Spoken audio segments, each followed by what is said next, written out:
자, 바울 일행이 석 달 동안 멜리데 섬에 거주하는 동안 그 섬에는 많은 변화가 일어났습니다.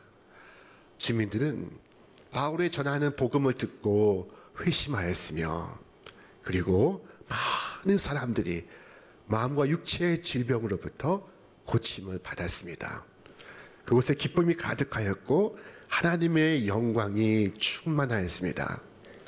자, 어느덧 겨울이 지나 봄이 다가왔습니다. 이에 바울 일행은 섬 주민들의 따뜻한 환영을 받으며 그들의 환대 속에 로마를 향하여 출항을 합니다. 바울이 로마를 향해 오고 있다는 소식은 로마의 모든 사람들에게, 그리스도인들에게 전해지게 되었습니다. 바울 일행은 도착하는 곳곳마다 그들의 뜨거운 환영을 받습니다. 바울은 하나님께 감사하였고, 그리고 마음의 담대함을 얻을 수 있었습니다. 마침내 바울이 로마에 도착했습니다. 참으로 길고도 먼 여정이었습니다. 이 바울 일행은 로마에 도착을 한 후에, 특별히 로마의 친위 대장은 바울에게 특혜를 베풀어 군인 한 사람과 함께 그의 새 집에서 함께 머물 수 있도록 허락하였습니다. 황제의 재판을 기다리는 동안 바울에게는 개인적인 집에서 머물며 군인 한 사람과 함께 생활할 수 있도록 기회를 준 것입니다. 자, 황제 친위 대장이 바울에게 베푼 특별한 은혜였습니다. 이유가 무엇이었을까요? 우리는 추정해 볼 수 있습니다. 아마도 그는 백부장으로부터 바울이 그 풍랑이는 바다에서 행한 일을 들었을 것입니다. 절망 속에 빠진 그 276명의 사람들에게 소망을 불어넣은 일과, 마침내 그들이 다 살 수 있도록 한 일과, 그리고 멜리데 섬의 보블리오 추장의 아버지를 고친 일과, 온 섬의 주민들이 그들의 병에서 노임을 받게 된 것을 이야기했을 것입니다. 자, 로마에 도착한 지 사흘이 지나 바울은 로마에 거주하는 유대인 장로들을 다 청했습니다. 그들을 다 초대합니다. 그리고 그들에게 복음을 전하고자 합니다. 바울은 그의 민족을 사랑합니다. 그가 얼마나 그의 민족을 사랑하는지 그의 서신서에 구구절절 담겨 있습니다. 그는 말했습니다. 내가 그리스도 안에서 참말을 하고 거짓말을 아니하노라. 나에게 큰 근심이 있는 것과 마음에 그치지 않는 고통이 있는 것을 내 양심이 성령 안에서 나와 더불어 증언하노니, 나의 형제 곧 고륙의 친척을 위하여 내 자신이 저주를 받아 그리스도에게서 끊어질지라도 원하는 바로다. 바울은 자신이 지옥에 내려갈지라도 내 동족, 내 사랑하는 민족의 구원을 받는다면 기꺼이 그리할 것이라고 말하고 있습니다. 자, 그런데 유대 사람들의 반응을 보십시오. 그들이 당장에 결단하지 않고 나를 정해 다시 모여 바울의 사상을 들어보겠다고 말합니다. 자, 그리하여 그들이 정한 날 정한 시각에 모두가 모였고, 바울은 그들에게 아침부터 저녁까지 하나님의 나라와 예수 그리스도의 복음을, 성경을 들어 설명하기 시작했습니다. 그때 그들의 반응은 어떠했을까요? 바울이 전하는 복음을 로마의 유대인들은 덜어는 믿었으나 대부분은 믿지 않았습니다. 그들은 믿지 않은 채 서로 나뉘어 논쟁을 하다가 흩어집니다. 믿음을 얻지 못한 채 뿔뿔이 흩어지고 있습니다. 바울은 그들을 보며 탄식합니다. 자, 우리는 여기에서 믿음에 대해서 생각해 보겠습니다. 믿음을 구성하는 세 가지 요소가 있습니다. 첫 번째는 바로 지식입니다. 여러분, 우리는 알지 못하는 것을 믿을 수 없습니다. 우리가 알기 위해선 지식이 있어야 합니다. 어떤 사실을 믿기 전에 그 사실을 알기를 원합니다. 시편의 시인은 고백했습니다. 여호와여, 주의 이름을 아는 자는 주를 의지하리이다. 믿음에 있어서 어느 정도의 지식은 필수적입니다. 자, 지식을 얻는 것은 중요한 일입니다. 주께서 말씀하셨습니다. 너희는 귀를 기울이고 내게로 나와 들으라. 그리하면 너희의 영혼이 살리라. 여러분, 믿음은 지식과 함께 출발합니다. 확고한 믿음은 확실한 지식을 동반합니다. 자, 여러분이 이 지식을 얻기를 바랍니다. 복음이 무엇인지, 값없는 용서가 무엇인지, 심령의 거듭남이 무엇인지, 하나님의 가족의 입양됨이 무엇인지, 셀 수 없는 그 많은 축복들이 무엇인지 여러분 알기를 바랍니다. 특별히 그리스도를 알기를 바랍니다. 사도 바울은 언제나 그리스도를 더 알기를 원했습니다. 그는 이처럼 고백했습니다. 무엇이든지 내게 유익하던 것을 내가 그리스도를 위하여 다 해로 여길 뿐더러 또한 모든 것을 해로 여김은 내 주 예수 그리스도를 아는 지식이 가장 고상하기 때문이라. 여러분, 우리는 알면 알수록 우리의 믿음은 더 커져갑니다. 믿음은 맹목적인 것이 아닙니다. 믿음은 지식으로부터 시작됩니다. 확고한 믿음은 확실한 지식에서 나옵니다. 믿음의 두 번째 요소는 바로 확신입니다. 예수 그리스도는 진실로 하나님이시며 구세주이시며 구원자이심을 확신하는 것입니다. 믿음은 이론이 아닙니다. 믿음은 확신입니다. 주를 신뢰하는 것이며 신실하신 주님을 내가 의지하는 것입니다. 자, 쟁기질 하는 사람을 보십시오. 아직 나무가 앙상하고 새들이 노래하지 않는 때에 농부가 나와 이 밭에 쟁기질을 합니다. 자, 그가 땀 흘려 쟁기질을 한 후에는 밭고랑에 씨앗을 뿌립니다. 그 귀한 곡식을 땅에다가 묻습니다. 좋은 곡식을 땅에다가 묻어버리는 것은 사람들에게는 어리석은 행동처럼 보일 수 있습니다. 큰 낭비처럼 느껴질 수 있습니다. 그러나 농부는 의심하지 않습니다. 그는 확신합니다. 만약에 사람들이 그를 향하여 왜 이렇게 어리석은 일을 하시오? 라고 말한다면 그는 오히려 그들 향하여 미소로 대답할 것입니다. 바로 이처럼 씨를 뿌려야 가을에는 수확을 할 수 있습니다. 이것이 확신입니다. 자, 죽은 자 가운데서 부활하신 예수 그리스도께서 나에게 믿는 자에게 영원한 생명을 주실 것입니다.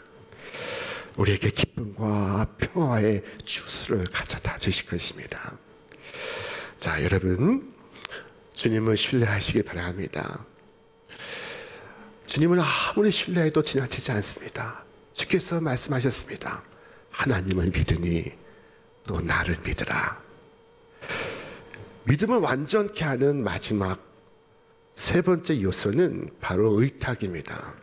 믿음은 자신을 주님께 의탁하는 것, 나의 모든 것을 주님께 맡기는 것,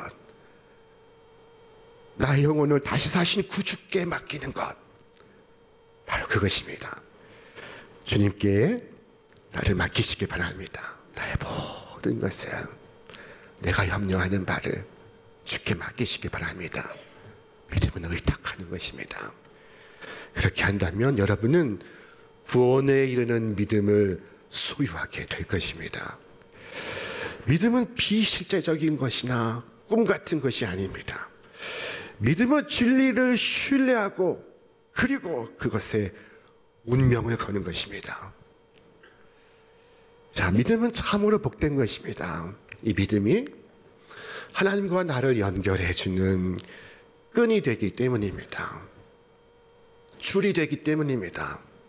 아무리 연약한 줄 같아 보여도 전능하신 하나님이 그 줄을 붙잡고 계십니다. 그래서 사람을 파멸로부터, 수렁으로부터, 절망으로부터, 저주로부터 이끌어내십니다.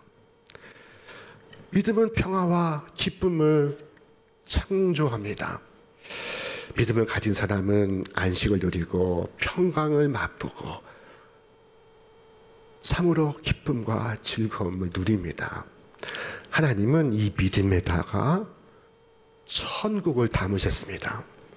그래서 믿음을 가진 자는 천국을 미리 맛봅니다. 자, 이 믿음은 역사하는 힘이 있습니다. 이 믿음은 그가 이해한 바를 행동으로 옮기게 합니다. 폭발적인 능력이 있습니다. 자, 그런데 여기 유대인 지도자들의 반응을 보십시오. 그들이 논쟁을 벌이다가 믿음 없어 흩어집니다. 뿔뿔이 흩어지고 있습니다. 바울이 탄식하며 말했습니다. 성령이 선지자 이사야를 통하여 너희 조상들에게 말씀하신 것이 옳도다. 이 백성에게 가서 말하기를 너희가 듣기는 들어도 도무지 깨닫지 못하며 보기는 보아도 도무지 알지 못하는 도다. 이 백성들의 마음이 우둔하여져서 그 귀로는 둔하게 듣고 그 눈은 감았으니 그런즉 하나님의 이 구원이 이방인에게로 보내어진 줄 알라. 그들은 그것을 들으리라. 하나님은 선지자 이사야에게 이스라엘 백성의 완악함을 말씀하시며 그들은 들어도 듣지 않으며 그들은 보아도 눈을 감을 것이라고 하셨습니다. 지금 유대인들 역시 그들의 조상처럼 귀를 닫고 듣지 않으려 하고 그래서 지식을 거부하며 눈을 감고 믿으려 하지 않고 그래서 신뢰를 두지 않으려 하며 마음으로 깨닫고 돌아와 자신을 주님께 의탁하려고 하지 않습니다. 그러나 이방인들은 유대인들과 다를 것입니다. 그들은 하나님의 구원을 받아들이게 될 것입니다. 바울은 당시 가택구금 상태에 있었습니다. 바울은 자유롭게 밖으로 나갈 수 없었습니다. 그런데 바울에게 사람들이 찾아오고 있습니다. 그리하여 복음은 이 황실의 친위대와 그리고 황실의 가족들에게 소리 없이 비밀스럽게 마치 누룩처럼 퍼져가고 있었습니다. 바울은 이 로마 옥중에서 4편의 서신서를 기록하는데 그 중에 빌립보서에서 그는 이렇게 적었습니다. 모든 성도들이 너희에게 문안하되 특히 가이사의 집 사람들 몇이니라. 지금 바울이 빌립보 교회 성도들에게 문안하는데 바울이 전하는 복음을 듣고 로마 황실의 사람들 중 몇이 함께 문안을 하고 있다는 말씀입니다. 자, 이처럼 로마에 뿌려진 씨앗은 200년이 채 지나지 않아서 로마 전역에 퍼집니다.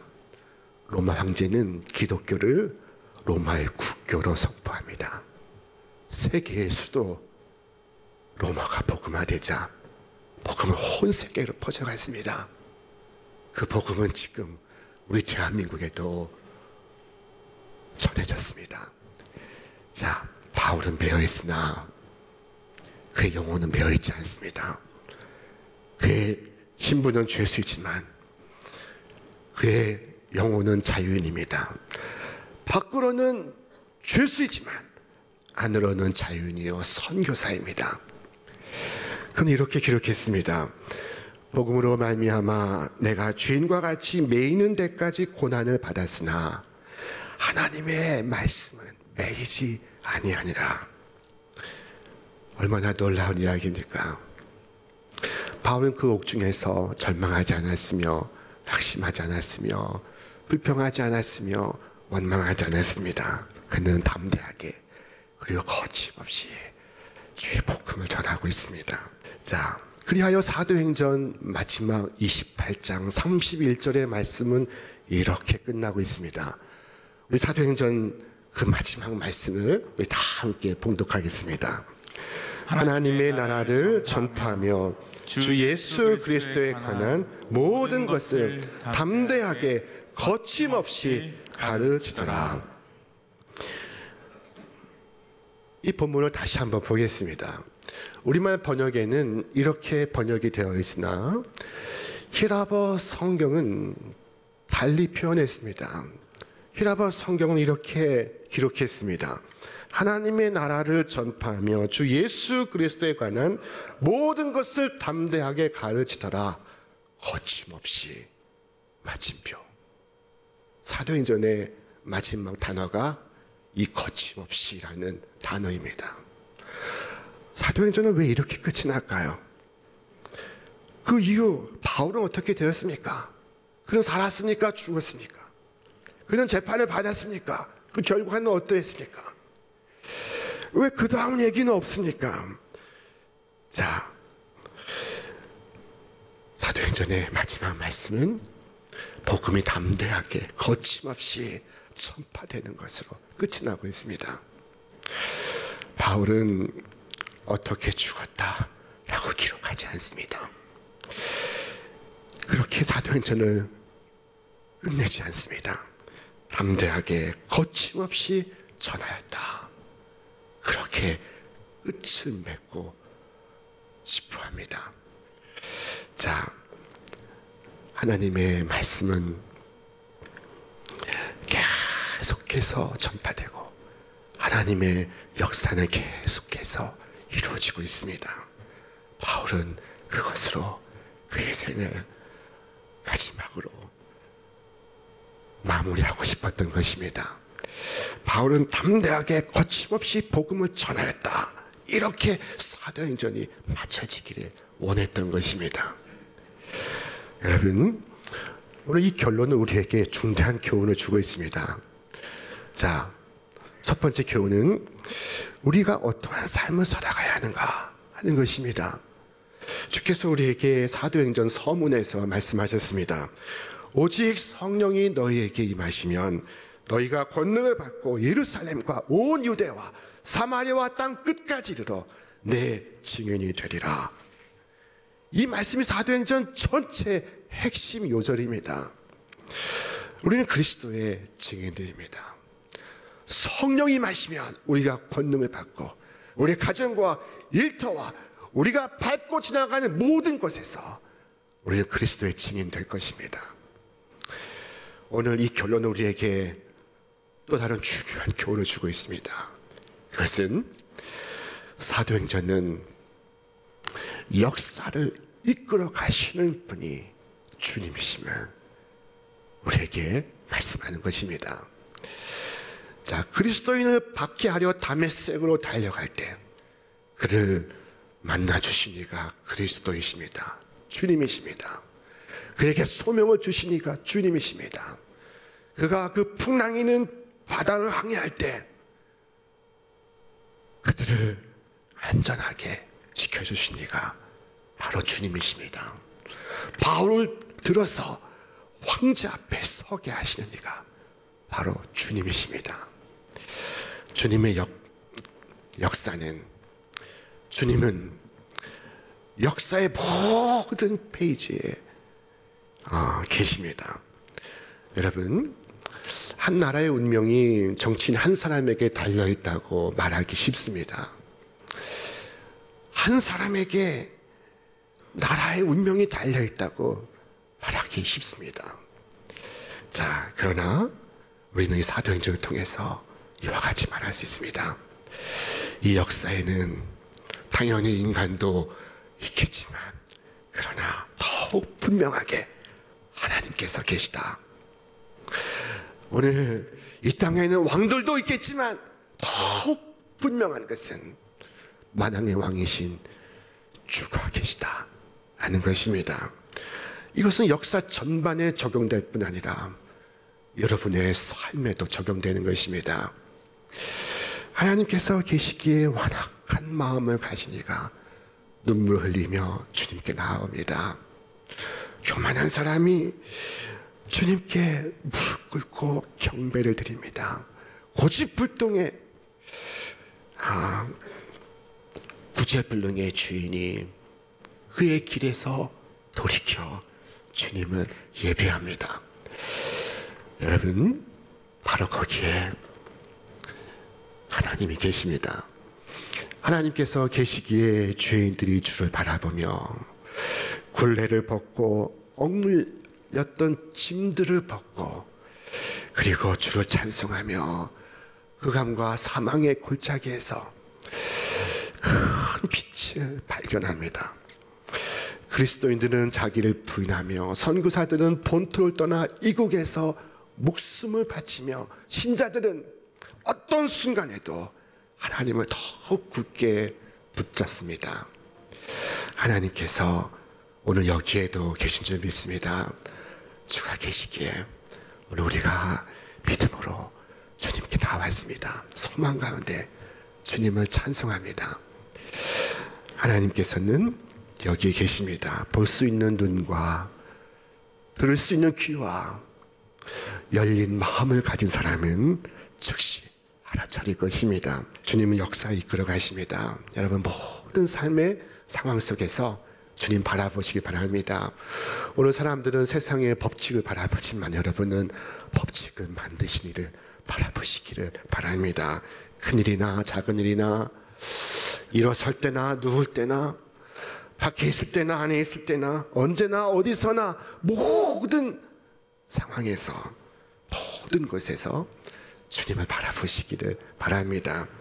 사도행전은 역사의 주관자는 하나님이심을 우리에게 가르치고 있습니다. 그리하여 대제사장과 바리새인들이 사도들과 신자들을 붙잡고 윽박질러 예수를 말하지 못하게 할 때 그들은 이렇게 답했습니다. 여기 하나님 앞에서 너희의 말을 듣는 것이 하나님의 말씀을 듣는 것보다 옳은가 판단하라.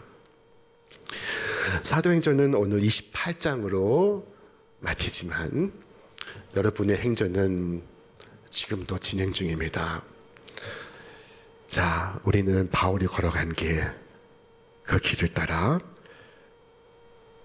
우리의 행전을 써나가야 할 사람들입니다. 땅 끝까지 복음 전하여 예수 그리스도의 이름이 우리 바다 덮음같이 온 천하에 넘치는 그날까지 하나님 나라의 선한 일꾼으로 살아가시기를 주님의 이름으로 축원합니다. 언젠간 예루살렘과 온 유대와 사마리아와 땅 끝까지 하나님 나라의 복음이 전해질 것입니다.